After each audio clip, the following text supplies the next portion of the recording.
Most new players at first will look at 1 elixir cards and think that they are useless and weak, and to be honest, you can't really blame them. If you give a new player a choice between something like the Mega Knight and 3 Little Skeletons, obviously they will pick the Mega Knight. 1 elixir cards don't look cool, they don't look overpowered, and it just doesn't look like they can actually do anything in battle. And even by looking at their stats, they seem weak.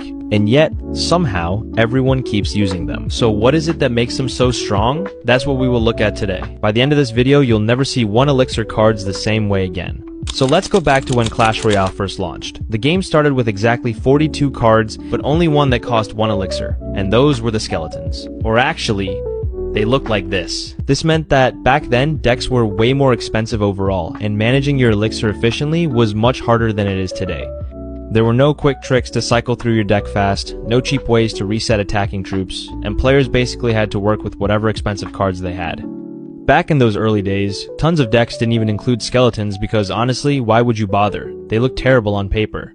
Just 4 skeletons that get 1 shot immediately. But then something interesting started happening. Some players began figuring out that cheaper cards let you get back to your main damage cards way faster. Skeletons were perfect for this cycling trick, but that wasn't even their best ability. When you looked at their actual stats, their hit points were awful and their damage was basically nothing. But here's what made them special. They could distract enemy troops. This meant your tower could shoot at enemies while the skeletons kept them busy, and for just 1 elixir, this was incredible value. Let me paint you a picture of how this worked.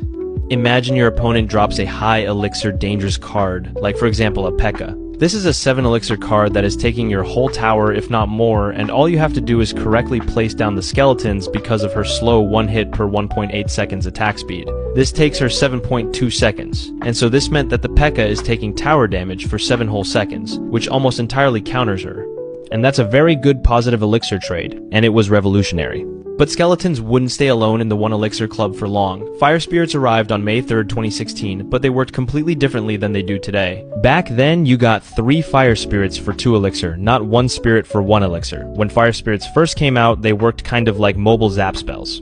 They could deal quick area damage to clear out swarms and low health troops.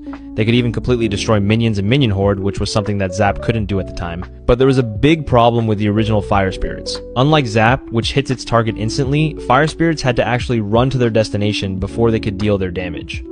This meant they could get distracted by other troops or killed before they reached what you wanted them to hit. This made them pretty unreliable compared to spells that worked immediately. So that's why their usage rate became pretty low. But then Supercell added a similar card, which players fell in love with immediately. It was 2 months later, still in 2016, when they added the Ice Spirit. And let me tell you, this little guy was absolutely broken when he first